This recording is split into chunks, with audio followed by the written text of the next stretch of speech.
বিবাহতে কেন মৎস্য নিষিদ্ধ, মাংস নিষিদ্ধ, এটা একটু বলবো? আচ্ছা, বিবাহের দিন শ্রাদ্ধ হয়, এটা জানা আছে? এখন দেখছেন হিন্দু মিডিয়া চ্যানেলটি, সাবস্ক্রাইব করুন। তাহলে বিবাহতে কেন মৎস্য নিষিদ্ধ, মাংস নিষিদ্ধ, এটা একটু বলবো? আচ্ছা, বিবাহের দিন শ্রাদ্ধ হয়, এটা জানা আছে? হ্যাঁ হ্যাঁ, বিবাহের দিন শ্রাদ্ধ হয়, এটা জানেন? শ্রাদ্ধ না হলে বিয়ে হবে না। যদি শ্রাদ্ধ না হয় তাহলে বিয়ে হয় না। অর্থাৎ বিবাহের আগে দুপুরের বেলায় পিতা, পুত্র কিংবা কন্যার বাবার নান্ডুমুখ শ্রাদ্ধ করতে হয়, যাহাকে বলে বৃদ্ধি। বৃদ্ধির অপর নাম নান্ডুমুখ শ্রাদ্ধ। তাহলে শ্রাদ্ধ ভিন্ন, বিবাহ হয় না।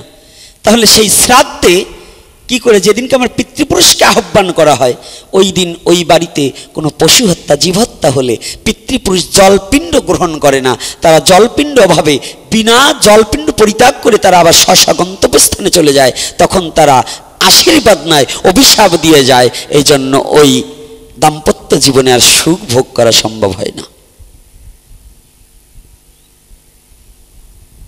এখন এই কথা একটু আজকে একটু নতুন নতুন মনে হলো না, যে বিয়ের আগে শ্রাদ্ধ। কিন্তু অনেকে এটাকে তো বুঝিয়ে বলতে পারে না, কিন্তু ওটার নাম হচ্ছে নান্ডুমুখ শ্রাদ্ধ। এটা কিন্তু দেখবেন, গ্রন্থ খুলে দেখতে হবে, এটা কিন্তু স্পষ্টভাবে বর্ণনা করা। তাহলে পিতৃপুরুষের মুখে জল না দিয়ে পুত্র বিবাহ কাজে যেতে পারে না।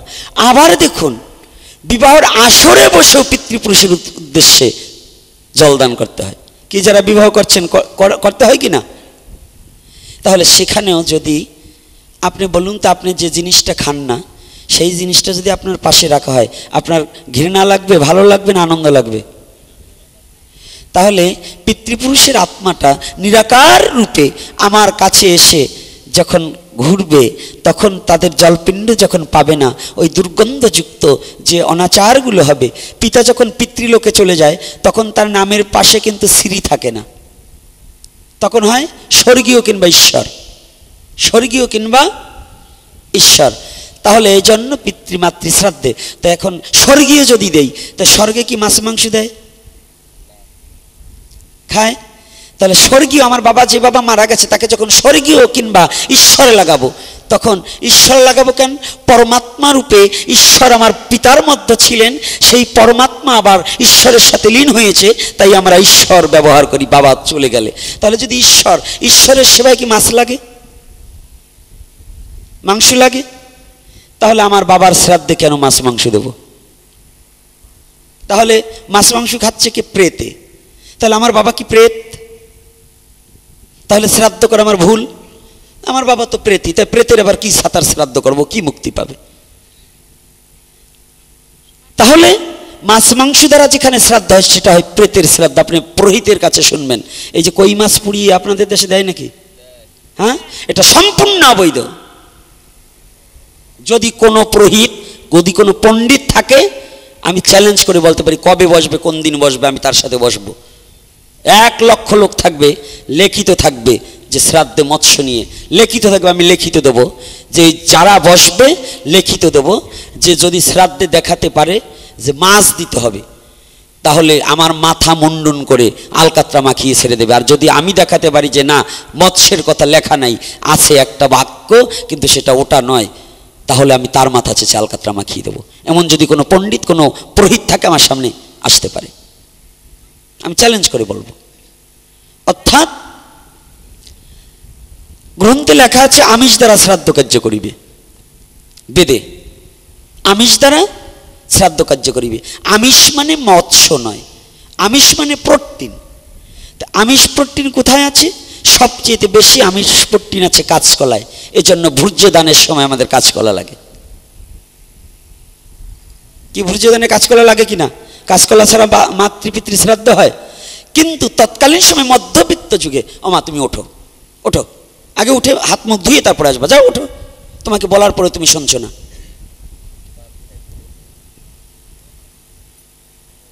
কষ্ট পেও না, তোমরা ধর্ম নিজেরাও করবে না আর ধর্মটাকে পবিত্র রাখতেও দেবে না। তো এইখানে কথাটা ভালো করে দেখবে, এই যে তুমি যে জিহ্বাটা চাটছো, ওই হাত দিয়ে বিছনা ধরছো, কাপড় ধরছো, তুমি আর একজনকে প্রণাম করবা, এই উচ্ছিষ্ট হলো না কাপড়টা? তুমি একজন সাধুগুরু বৈষ্ণবকে প্রণাম করবা, তোমার ছ্যাপ দিয়ে হাতে ভরিয়ে সেই হাতটা দিয়ে না ধুয়ে তুমি দণ্ডবোধ করবে, এটা অপরাধ নয়?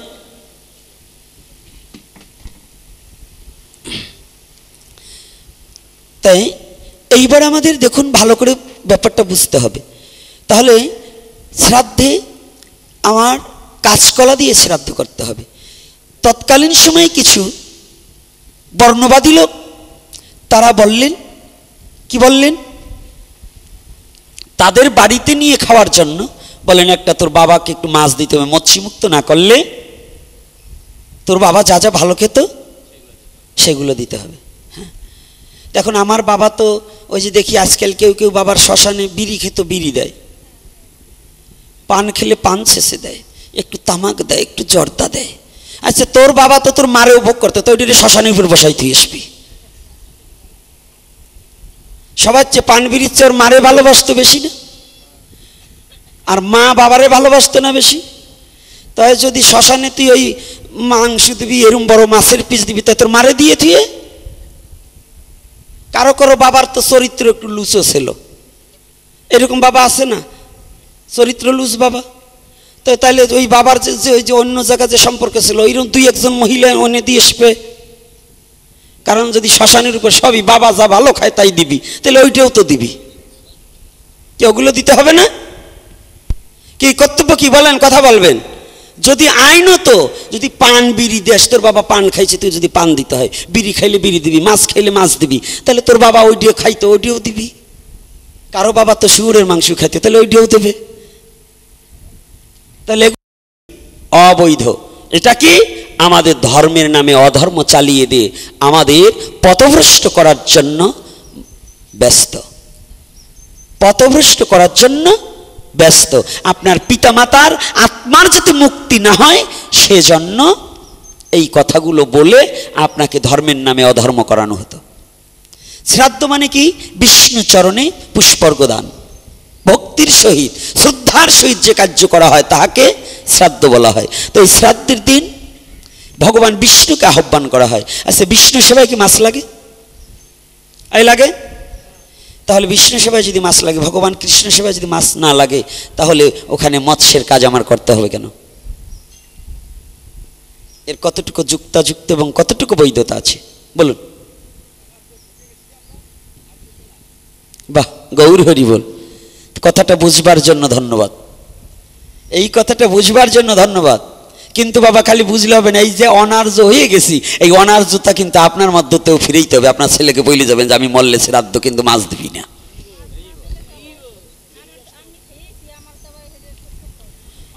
তোমারে কি বলছি কথাটা বুঝছো? কথা এত সময় শুনছো? শোনো নাই, শুনলে বলতা না, কথাই শোনো নাই।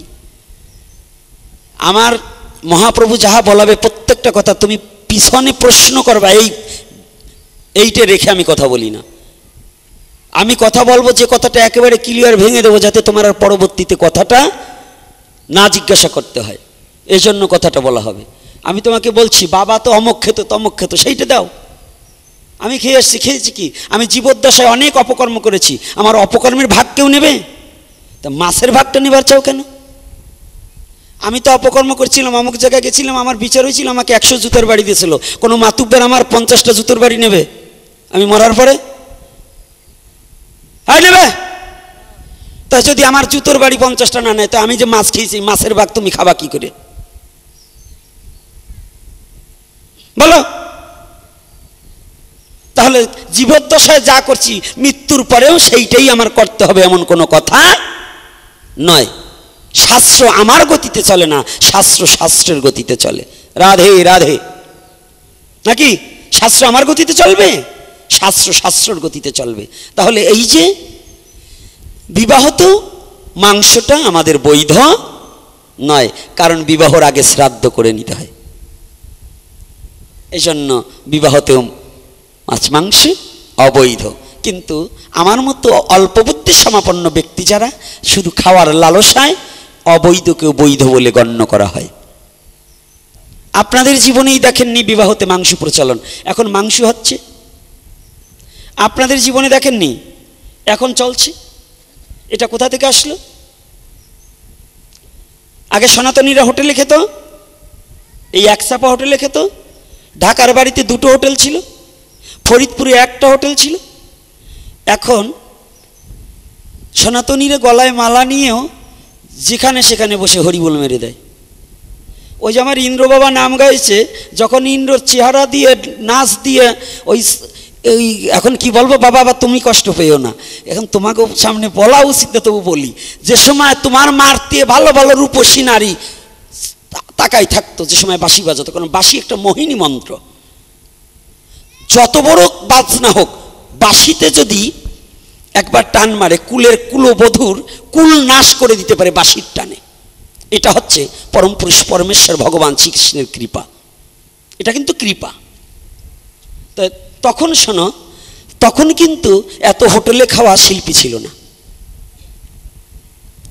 এই ইন্দ্র যখন কাশিমপুরে গিয়েছে, এই ইন্দ্রকে যখন অন্যান্য আসরে দেখছি, তখন কিন্তু এত হোটেলে খাওয়া ছিল না, ছিল বাবা। আর এখন কীর্তনী এদের হোটেলে না খেলে ওদের জীবনই চলে না।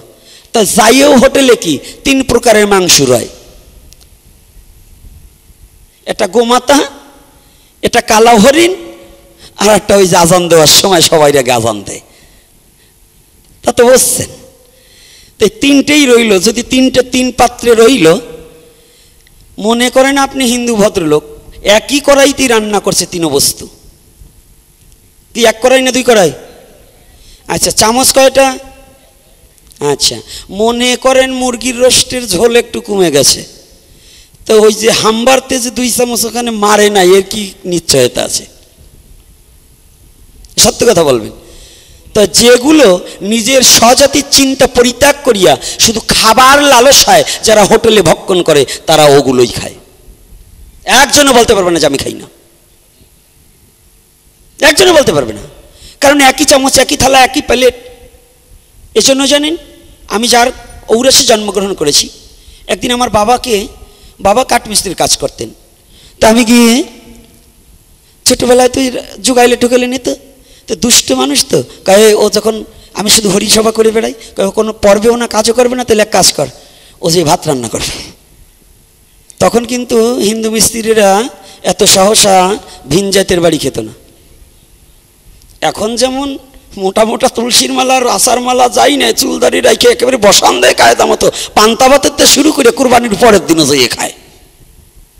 এইগুলো আগে খেত না, নাকি মশাই? আমার বাবা নিয়ে গেলেন এক বাড়িতে, হঠাৎ করে এখন হলুদের গুঁড়ো নেই। এখন কি কয়, দাদা আমি বাটা করে দিচ্ছি, বেটে দিচ্ছি। কয় না, তোমাদের ওই বাটা খাবো না। কয় কেন? কয় তোমরা ওই রান্নাঘরে ওই পাটা নাও, পেঁয়াজ রসুনও বাটো। কয় হ্যাঁ বাটি। বলছে তারপরে তোমরা ওই রান্না করে, ওই মাংস রান্না করে কেন ওই চামচটাও পাটার উপরে পাও। কথাটা খেয়াল করবেন, আমার আজও মনে আছে।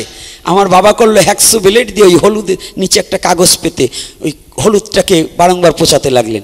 ওই হ্যাক্সো ব্লেডের পচে যে গুঁড়ো হয়েছে, যতটুকু নিচে পড়ছে তাই দিয়ে তরকারি রান্না করে খেলাম, কিন্তু তথাপিও ওই পাটার বাটা খেলো না। সে থেকে আমার জীবনের শিক্ষাটা কোথায়? যে খাদ্য থেকে মানুষের চরিত্রের পরিবর্তন ঘটে, খাদ্য থেকে মানুষের চরিত্রের পরিবর্তন ঘটে। এজন্য শাস্ত্রে বলছে, বিজ্ঞান বলছে, খাদ্য থেকে রক্ত, রক্ত থেকে বীর্য, বীর্য থেকে সৃষ্টি। যদ্বীর্য তৎ পরিক্রমা। তুমি যেমন খাদ্য খেয়ে যে বীর্য ধারণ করবে, সেই বীর্যের দ্বারা যেমন সন্তান উৎপাদন করবে, তেমনই হইবে। এজন্য আমাদের সচেতন হতে হবে, আমাদের কঠোরতা ধারণ করতে হবে, লালসাটাকে বন্ধ করতে হবে। যেখানে সেখানে খাওয়া যাবে না, যত্রতত্র দান গ্রহণ করা যাবে না, যত্রতত্র সমস্ত কিছু গ্রহণ করা আমাদের বৈধ নয়। আমি জানি হয়তো আপনাদের মধ্যে একটু বিরক্ত লাগবে যে গোসাই হরি কথা বাদ দিয়ে কথা বলছি কেন, এটা কি হরি কথার মধ্য নয়? একথা কি হরিকথার মধ্য কি না? না ভাইরা, আপনার চরিত্র যদি সঠিক না করতে পারেন, আপনার হরিকথায় কি কাজ হবে? আপনার সমাজ যদি সঙ্গবদ্ধ না থাকে, আপনার সমাজ যদি উচ্ছৃঙ্খল হয়, আপনার সন্তান যদি উচ্ছৃঙ্খল হয়, নিঃসন্তানই ভালো যদি সন্তান হওয়ার পরে সন্তানের দ্বারা যদি মা বাবার মুখে চুনকালি মাখে, এর চেয়ে নিঃসন্তানই ভালো। তাহলে এইবার আসুন বিবাহর পরে, আগে আমি গর্ভধারণ, পঞ্চামৃত সাধ ভক্ষণ, এইবার বিবাহ বললাম, এইবার নামকরণ আছে। এই যে আমাদের ছেলে সন্তান বাচ্চারা হলে পরে আমাদের কিন্তু নামকরণ করেন। নামকরণ করেন কি? দোয়েল, টিয়া, ময়না, কোকিল, কোয়েল, মানে ডিজে নাম, যত ডিজে, ওরা বোঝে কি যে। আজকাল কিন্তু ভগবানের সাথে সম্পর্ক করে কোনো নাম রাখা হয় না। হচ্ছে কয় নাম বড় হয়ে যায়, ছোট করে বলুন, 2 অক্ষরে নাম দাও, 3 অক্ষরে নাম দাও, একেবারে ছোট নাম। এটা কিন্তু বৈধ নয়। নামকরণ করতে হলে সেদিন পুত পবিত্র হয়ে সর্ব আঙিনাটাকে গোবর কিংবা মাটি দিয়ে লেপে পরিষ্কার করে সেদিন ধূপ ধুনো জ্বালিয়ে একজন নিষ্ঠাবান সাধু কিংবা ব্রাহ্মণ, একজন ব্রাহ্মণ যে সবাই খারাপ, সব সাধুই যে খারাপ এমন তো না। ভালো তো বিশ্বজগতে ভালো সাধু আছে, আমি নয় খারাপ, কিন্তু একজন ভালো সাধু তো আছে। আমি নয়, একজন ব্রাহ্মণ নয় খারাপ, একজন হতে পারে, কিন্তু সবাই তো আর খারাপ নয়। আপনার যাকে মনোপুত একজন শুদ্ধ ব্রাহ্মণ, একজন বিদগ্ধ ব্রাহ্মণকে ডেকে তাকে বলতে হবে আমার পুত্রটার এমন একটা নাম দিন যে নামটা দিলে যেন আমার ভগবানের কথা স্মরণ হয়, আমার ভগবানের কথা স্মরণ হয়। এই নামটা আপনি একটু নির্ধারণ করুন। তাহলে যদি এই জ্ঞানী ব্যক্তি হয়, ভগবানের অনন্ত কৃষ্ণের নাম, অনন্ত মহিমা, নারদাদি ব্যাসদেব দিতে নরসিংহ 108টাই কৃষ্ণের নাম নয়, কি বলছে? অনন্ত কৃষ্ণের নাম, অনন্ত মহিমা। তাহলে আমাদের প্রতিটা জীবের কর্তব্য কর্ম কি? প্রতিটা জীবের কর্তব্য কর্ম কি? এগুলো কি কর্তব্য কর্ম নয়? তাহলে আমি যে নামটা রাখবো ওই নামটা যেন ভগবানের সাথে সংমিশ্রিত থাকে। ওদিনও নামকরণের দিনও কিন্তু আমিষ আহার করা যাবে না। আপনাদের ছেলে মেয়ে হলে ৬৬ দিন ৬ মাস কাতলা মাছের মাথা, আরো কি কি দেয় যেন, ব্রেন ভালো হবে বাচ্চার, নাকি এরকম দেয় নাকি? এটা কিন্তু নিষিদ্ধ, একেবারে নিষিদ্ধ। এটা কোনো গ্রন্থ থেকে কেউ দেখাতে পারবেন না যে এই মাছ দিতে হবে, এই মাছ খাওয়ালে পরে ছেলের ব্রেন ভালো হবে, অমক হবে তমক হবে। যারা সাধ বক্ষণই করে না তাদের ছেলেদের ব্রেন হয় না। হ্যাঁ, ওই যে আমি একটা পাঠের মধ্যে বলছিলাম, তোমরা যে এত সরস্বতী পুজো করো তবু তোমাদের ছেলে ফেল যায়, কিন্তু মুসলমানরা পুজোই করে না, তাগো ছেলে পাশ করে। কারণ কি? এটা হচ্ছে কর্ম, তাই তো? যদি তুমি লেখাপড়া না করো, সরস্বতী পুজো 13 খান করলে তোমার ছেলে পাশ হবে? হ্যাঁ, তাহলে পড়তে হবে। তো তদ্রূপ সনাতন ধর্ম গল্প মারলে কাজ হবে না, তাকে আচরণ করতে হবে। সনাতন ধর্ম কিন্তু গল্প মারা ধর্ম নয়। তো এইবার গেল নামকরণ। এইবার উপনয়ন আছে, জানেন? হ্যাঁ, জানেন না? মিথ্যা কথা। তাহলে আপনাদের ছেলেদের কাউরে উপনয়ন করার নাই কেন? এই যে কয়টা আসছে, সাউ শরীর নাপিত দুপা নমো সারাল চৌধুরী যাই আসছেন এখানে, পালমশাইগো শুরু করে আপনাকেও তো সবারই উপনয়ন আছে, পৈতে আছে, কই একটার গলায় তো নেই। কারণ কি? হ্যাঁ, অর্থাৎ আপনারা জানেন পৈতে শুধু ব্রাহ্মণেই নেবে না, ব্রাহ্মণ হইতে পৈতে লাগে না, ব্রাহ্মণ হইতে লাগে সাধনা। আর দ্বিজ হইতে উপনয়ন, উপনয়নার্থে দ্বিজ, দ্বিজনম প্রাপ্তি হতে হলে তার উপনয়ন করতে হবে। উপনয়নের আর এক নামই পৈতা। এজন্য পৃথিবীতে সনাতন ধর্মের যত আমরা জাতিভেদ করছি, এই সমস্ত জাতির জন্যই উপনয়ন আছে। কামার কুমার ডোম মেতর মুচি সব জাতির উপনয়ন আছে। দশবিধ সংস্কারের একটা সংস্কার। এ নিয়ে আমার বহুবার কথা আছে। আমি প্রথম যখন আমার ছেলেদের এই নমসূত ছেলে সাহা নমো এই কয়টারে যখন উপনয়ন করাই, তার মধ্যে মালও ছিল, তখন আমাকে ব্রাহ্মণ সম্প্রদায় আমাকে মেরে ফেলবে, ওরে হুমকি ধামকি। ওই মানিকগঞ্জে ছিলেন দিলীপ গোস্বামী, ওরে বাবা, সে আলোড়ন সৃষ্টি করে নিলেন। এখন যে সে কোথায় গেছে, এখন নামগন্ধ খুঁজি পাইনি, নামগন্ধ খুঁজি পাইনি। ওরা দলবদ্ধ হয়ে আমারে দেখাই দেবে, ও করবে, আমার রাস্তায় পেলে বুঝাবে। তারপরে যখন দিলাম যে আয় পারলে বুঝি, এখন হারাই গেছে। তো তদ্রূপ আমি এই যে চালু করেছি, প্রতি বছর 2, 4, 5, 10টাকে উপনয়ন করাচ্ছি। এই যে এইটি নম্বর ছেলে ছিল, এই যার বাড়িতে যার বিয়ের আজকে বহু ভাতে উপস্থিত আছেন, এটি তো আগে ছিল জাইলের ছেলে, এখন আর জাইলের ছেলে নাই, কাজ করে দিছি, এখন দ্বিজ হয়ে গেছে, অর্থাৎ উপনয়ন করাই দিছি। উদ্দেশ্য আমার জন্য করিনি, এটা জাতির অধিকার। আপনার অধিকারকে আপনার অর্জন করতে হবে, এটাকে আমি করে দিতে পারবো না। আপনার নিজের অধিকারটাকে আপনার ছিনিয়ে আনতে হবে। কখনো আপনি কারো প্রলোভনে পড়ে, কারো কথায় আপনার নিজের জাতিকে আপনি ছোট করে দেখতে পারেন না। আমি সবচেয়ে শ্রেষ্ঠ জাতি এটাই যে আমি মনুষ্যকুলে ভগবান আমাকে পাঠিয়েছে। তারপরে শ্রেষ্ঠত্ব এখানে যে আমি সনাতন ধর্মে জন্মগ্রহণ করতে পেরেছি, এটাই আমার শ্রেষ্ঠত্ব।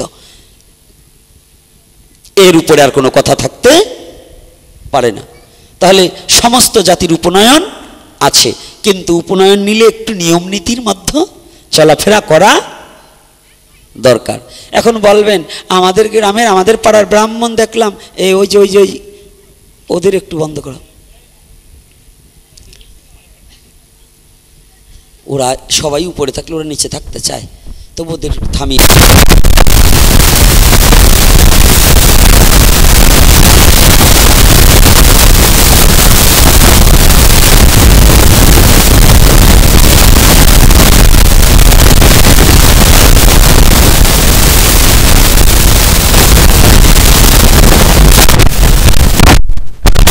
এইবার আমরা কোথায় আলোচনা ছিলাম মনে আছে তো? হ্যাঁ, উপনয়নে। তাহলে উপনয়নে কিন্তু উপনয়ন হলেই ব্রাহ্মণ হওয়া যায় না, পৈতা নিলেই কিন্তু সে ব্রাহ্মণ নয়। ব্রাহ্মণ হচ্ছে সাধনার দ্বারা অর্জন করতে হয়। পৈতা নিলেই যদি কেউ ওরা ভাবে যে আমি ব্রাহ্মণ হয়ে গেছি, এটা নয়, সাধনা করতে হবে। তাহলে এই যে উপনয়ন, উপনয়ন তার দ্বারা প্রশস্ত যার একটু সুচিতাবোধ হতে হবে। এখন আপনি প্রশ্ন করবেন, আমার বাড়ির পাশে ব্রাহ্মণ দেখলাম, তারা এ খায় ও খায়, তাই আমার নিষেধ কেন? না, সে খেতে পারে। এজন্যই ব্রাহ্মণের সম্মান আজ ক্ষুণ্ণ হয়েছে। আজকাল ব্রাহ্মণের প্রকৃত সম্মান সে পায় না। পায়? একজন ব্রাহ্মণের তেজ থাকতে হবে, একজন ব্রাহ্মণের শাস্ত্রজ্ঞ থাকতে হবে, একজন ব্রাহ্মণের নিষ্ঠাবান থাকতে হবে, একজন ব্রাহ্মণের চরিত্রবান থাকতে হবে, তবে সে প্রকৃত কে? তাহলে ন্যায় নিষ্ঠা সুচিতা যদি না থাকে, সে ব্রাহ্মণ হবে? হবে না। তাহলে আপনিও যদি সেই উপনয়ন করেন, তাহলে আপনার তো ন্যায় নিষ্ঠা সুচিতার একটু প্রয়োজন আছে কি না?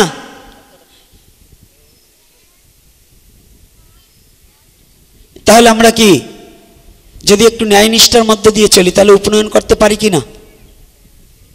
রাধে রাধে, পারবো তো? আচ্ছা, এইবার চূড়াকরণ। চূড়াকরণ আছে কিন্তু, তারপরে হয়েছে বিবাহ, তারপরে বিবাহ। এইভাবে এই যে দশবিধ সংস্কার, এই দশবিধ সংস্কারটার মধ্যে বিবাহও কিন্তু একটা পবিত্র সংস্কার। এই পবিত্র সংস্কারটাকেও আমাদের ধরে রাখতে হবে। আর আজকে যে কাজটা করেছে ভক্তিভারতী মানে ভজহরি, এ কাজটা কিন্তু শাস্ত্র নিহিত, এটা শাস্ত্র নিহিত। হয়তো অনেকের কাছে ভালো লাগবে না, আত্মীয় স্বজনের কাছে ভালো লাগবে না, বন্ধুর কাছে ভালো লাগবে না, কিন্তু কোনো আত্মীয়, কোনো বন্ধু, কোনো জ্ঞাতি, কোনো গোষ্ঠী, কোনো পাড়ার লোক, আমি যেদিন মারা যাব, আমার ভবনদী খেওয়াঘাটে কি সে কি আমার কাছে সহায় হয়ে দাঁড়াবে? সেদিনও যদি দাঁড়াতে হয়, একমাত্র আমার অনাদির আদি গোবিন্দ ছাড়া আমার কোনো বান্ধব থাকবে না। এজন্য কোনো বন্ধুর জন্য নয়, কোনো আত্মীয়র জন্য নয়, কোনো কুটুম্বের জন্য নয়, একমাত্র ভগবানের প্রীতি সাধনের জন্য আমার কর্ম করিতে হবে। একজন আমাকে ভালো বলবে এজন্য কিছু আসে যায় না। আমি ভালো কর্ম করলেও আমার দোষ ধরার লোকের অভাব নেই। দেখুন, আপনি একটা ভালো কাজ করুন, জীবনে সে কোনোদিন যে কাজ করেনি আপনি সেই কাজটা করুন, দেখবেন যে লোক সারা জীবন খারাপ কাজ করেছে ও এসেও আপনার ওই ভালো কাজটার দোষ ধরবে, কিন্তু ভালো কাজ করলেও দোষ ধরবে। তাই অথচ আপনাদেরকে আমার নির্দেশ, যদি ভালো কাজেও একজন দোষ ধরে তাহলে আমি ওই দোষের চিন্তা না করে ভালোটাকেই করে নেব, খারাপের পথে যাব না। আমার ভালো যেটা ওইটাকেই গ্রহণ করব, অন্য কোনো কাজে যাব না। আমার অনেক শিষ্য, আমি বলেছি বাবা বিবাহতে মাংস দান করা বৈধ নয়, অনেকে হ্যাঁ বাবা ঠিক আছে আমি দেবো না, আবার দেখা গেছে তার বিয়ে এরও মাংস বেশি হয়েছে। আমি কয়েকজনের বাড়িতেও যাওয়া বন্ধ করে দিয়েছি। কর তোরা যদি ওয়াদা না দিতি আমার কোনো সমস্যা ছিল না, কিন্তু আমার সাথে কথা দিয়ে যখন সেই কথা ওভারটেক করেছিস তাহলে তোর বাড়ি যেতে কোনো লাভ নেই, অর্থাৎ তুই তো আমাকে মানিস না। এই জন্য আবার কিছু কিছু মনে মনে রাখি, বলি না, বসতেও দেই না, আবার বসতে বাকিও রাখি না। আজকাল অনাচারে ভরে গেছে। আজকাল সবচেয়ে বড় অনাচার হচ্ছে পয়সাওয়ালা লোক। ওরা ধরারে সড়ক জ্ঞান করে না। এই যে সামনে আমার একটা বসা আছে, ফোন করছে, বাবা একাদশীর দিনে কি বিয়ে বৈধ? ফোন করেছে, বাবা একাদশীর দিনে বিয়ে কি বৈধ? আমি বলছি বিয়ে বৈধ, বিয়ে তোর অবৈধ হয় না, কিন্তু ওই দিন তো খাবার দেওয়া যাবে না। শাস্ত্রে লিখেছে একাদশীর দিনে যে খাবার দেবে দাতা এবং এই দুইজনই পিতৃপুরুষ সহ নরকে ভূপতিত হইবে, যাহারা উহার অনুমতি প্রদান করিবে তাহারাও ভূপতিত হইবে নরকে। এখন ষাঁড় গরু যেমন মানুষ দেখলেই মাথা কাজ করে গুতাতে আসে, ওই ষাঁড় গরু বোঝে না যে ওই মানুষের শিং নেই, আমার শিং আছে, আমি ওরে তারা মারলে ও আমাকে তারা মারবে না। এইটা ষাঁড়ের যেমন বুদ্ধি থাকে না, অবিবেকী ব্যক্তিকে যতই শাস্ত্র কথা বলো না কেন ওরা কোনোদিন শাস্ত্র মানবে না, কারণ ওরা অসুর। অসুর কোনোদিন ধর্মের কাহিনী শুনে না। অসুরকে যতই তুমি ভালো কথা বলো সে ভালো কথা গ্রহণ করতে পারে না। কথাটা বোঝা গেছে? এখন আমার আর একদিন ফোন করছে, বাবা আমি নিরুপায়। বললে বাবা তোমার তার মেয়ে না, তোমার বোনও না, তুমি ছেড়ে দাও, কারণ তুমি অযথা শত্রু হতে যাবে কেন? তো এই জন্য আমার কথাটা হচ্ছে, যদি সম্ভব হয় বাধা দেব, যদি সে বাধা না মানে তার সঙ্গ পরিত্যাগ করে দেব, তবু অন্যায়কে আশ্রয় দেওয়া যাবে না। এই যে একাদশীর দিনে বিবাহ, 1 মাস পরে দেব, কিন্তু একাদশীর দিনে অন্নদান করলে যে পাপ, এই পাপ থেকে বিন্দু বিন্দু বালুকণা, এক একটা বালুকণা জমাতে জমাতে যেমন বিরাট একটা চরের উৎপত্তি হয়, তদ্রূপ দেহে বিন্দু বিন্দু পাপ সঞ্চয়িত হতে হতে এই দেহে একটা পাপের রাশি যখন উৎপন্ন হয়ে যায়, ওই পাপের দ্বারাই একদিন আমার বিনাশ হয়ে যাবে, আমার বংশ নাশ হবে, আমার কুল নাশ হবে, আমার সমাজ নাশ হবে, আমার জাতি নাশ হবে। কথাটা বোঝা গেছে? একদিনের পাপে কিন্তু হয় না, একদিনের পাপে হয় না, আস্তে আস্তে হয়। একটা ছেলে গলায় রশি কি একদিনের নিচ্ছে? ওর আগে থেকে রাগ আছে, হয়তো মা বাবা তাকে অত্যাচার করেছে, কিংবা অন্য জায়গায় একটা কাজ করছে, তাতে বাধা দেওয়া হয়েছে 1 দিন 2 দিন 3 দিন, যখন ওর কথা আমি শুনছি না, এবার ও আমার কাছে বলছে এমন একদিন, যা যখন আমার কথা শুনছে না আমি আর এই জীবন রাখবো না। তাহলে নাশ হলো কি? একদিনে হয় না। তো বিন্দু বিন্দু পাপ জমাতে জমাতে ওই পাপের রাশি যখন আমার হৃদয় মাঝে উদয় হবে, তখন জানতে হবে আমার বংশ নাশ হবে আমার দ্বারা। এজন্য হুঁশিয়ার আমি জানাতে চাই, আমি বলতে চাই, যারাই এসেছেন সকলে এই কাজ থেকে একটু বিরত থাকুন। আপনারা মাছ মাংস খান, আমি নিষেধ করবো না, তবে তিথিগুলো একটু বাদ দিয়ে খেয়ে, তিথিটাকে একটু পালনের চেষ্টা করুন। বিবাহ সন্তানের হবে, আজ হোক না হোক কাল হবে, ভগবান যখন পৃথিবীতে দিয়েছে বিয়ে হবে না?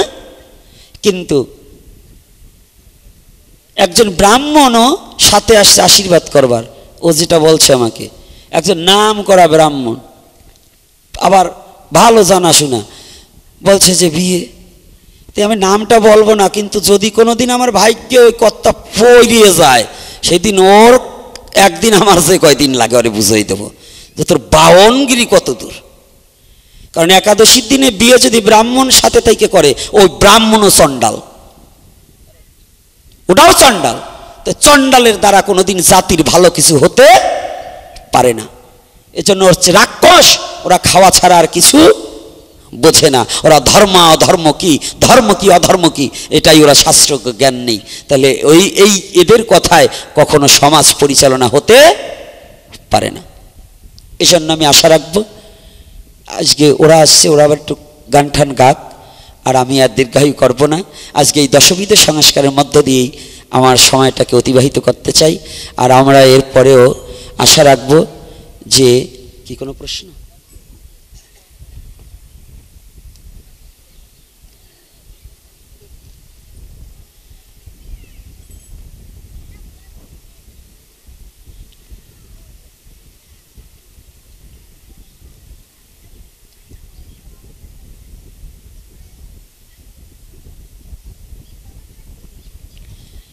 কে? জয় শ্রী রাধে। আমি সময় এমনিতেই, আমার ঘড়ি বাঁধা টাইম, এখন দেহ চলছে না। এই জরাজীর্ণ দেহ তো, তেল মোবিল ছাড়া যেমন গাড়ি চলে না, এই দেহটা একটু বিশ্রামেরও প্রয়োজন আছে।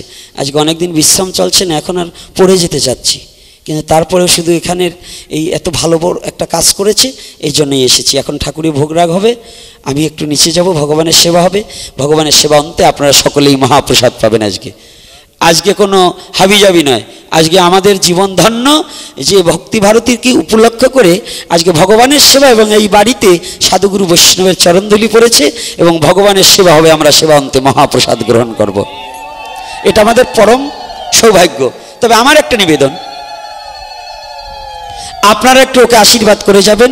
ওদের এই দাম্পত্য জীবনটায় যেন প্রতিটা পর্বে ও বৈষ্ণবীয় আচরণের মধ্য দিয়ে এবং সঠিক সনাতনের আচরণটাকে প্রতিপালন করে ওর ঘরে যেন ভগবান ঠিকই একটাই বংশ রক্ষা করবার জন্য যাকেই দেখ, একটা সন্তান, যা কন্যার পুত্র নেই, যাকে দেবে সে যেন যথাযোগ্য সনাতনী পুত্র হয়, সনাতনী কন্যা হয়, সে যেন অনার্য সংস্কৃতির মধ্য দিয়ে জীবনযাপন না করুক, এই আশা ব্যক্ত করে। আর অবশেষে আমার কথার মধ্যে অনেক ভুল ত্রুটি আছে, নিজ সন্তান রূপে সকলে ক্ষমা সুন্দর দৃষ্টিতে দেখবে।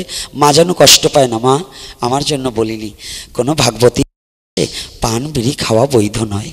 হ্যাঁ মা, এরা দেবে না, তারপরে তোমরা কিন্তু গাইটে বাইতে আনো, যদি না পাই, কিন্তু এইটা করবে না বাবা। ভাগবতী আসলে পান বিড়ি সিগারেট এগুলো খাওয়া চলে না। হ্যাঁ, তোমরা কখনোই এগুলো খাইও না মা। আজকে খাচ্ছ, আর কোনো দিন খাবে না। আর একটা ছোট্ট কথা বলবো, আমার কয়েকজন মায়ের গলায় দেখলাম তুলসীর সাথে স্বর্ণ,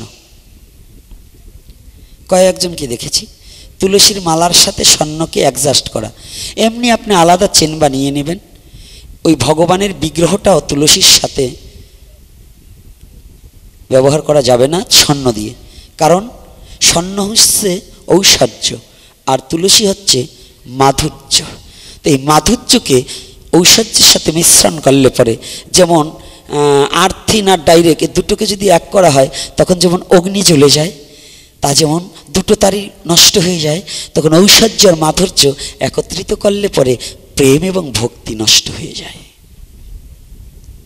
প্রেম আর ভক্তি নষ্ট হয়ে যায়। এজন্য তুলসীর সাথে আপনি আলাদা একটা চেন বানিয়ে নেন, কোনো আপত্তি নেই। আপনি কানে পড়েন, শাখা বাঁধিয়ে নিচ্ছেন, শাখাও বাঁধানো ঠিক না, কারণ শাখাটাও বাঁধানো উচিত না। শাখাটা তো, শাখা হচ্ছে স্বর্ণের চেয়ে অনেক দামি। স্বর্ণ এক ভরি না থাকলে কিছু না। একজন সাধুবান রমণীর কাছে একটু সীতায় সিঁদুর আর হাতে একটা শাখা থাকলেই তার যে শ্রীবৃদ্ধি, 100 ভরি স্বর্ণেও তাকে ওই রূপ দান করতে পারবে না। পারবে বাবা? শুধু একটু ললাটে সিঁদুর আর একটা শাখায় যে শ্রী এবং যে সৌন্দর্য বৃদ্ধি আপনাকে করতে পারবে, 100 ভরি স্বর্ণ আপনাকে সেই সৌন্দর্য দিতে পারবে না। একজন বিধবা রমণীকে যত স্বর্ণ দিয়ে সাজান, আনন্দ একটা সধবা রমণীর শুধু একটু সিঁদুর আর একটু শাখা, এতে যে তার রূপের লাবণ্যতা এবং তার জ্যোতি 100 ভরি স্বর্ণ দিয়ে একজন বিধবাকে সাজিয়ে দেবেন, যদি এর এক বিন্দু সম হয়, আমি জীবনে আর মুখ দেখাবো না, হবে না। এজন্য কেউ আমার কথায় কষ্ট না পেয়ে একটু পরিবর্জন করলে বোধ হয় আপনার জীবনেও মঙ্গল, আমার জীবনেও মঙ্গল। আমার জীবনে মঙ্গল মানে যে কথাটা বলে আপনাদের প্রতিপালন করলে আপনার হৃদয়ে একটু কৃষ্ণ প্রেম জাগ্রত হলে আমার জীবন সার্থক হবে। আর আপনার জীবনে কৃষ্ণ প্রেম হলে অন্তত আর কিছু না হোক গোবিন্দ, সেই শেষের দিন অন্তত ভগবান আপনাকে একটু কৃপা করুক, এই আশা ব্যক্ত করে আজকের মতে আর আমার ভক্তি ভারতীর জন্য সকলে একটু আশীর্বাদ করবেন, ওদের আগামী দিনের পথ চলা যেন সুন্দর এবং সুখের হয়, এবং কৃষ্ণ প্রীত্যর্থে যেন কৃষ্ণ চরণে যেন ওদের প্রেম ভক্তি জাগ্রত হয়। জয় নিতাই, জয় গৌর, জয় জয় পরম দয়াল শ্রী গুরু নিতাই গৌরী সীতানাথ পতি প্রেমানন্দে মান একবার হরি হরি বলো।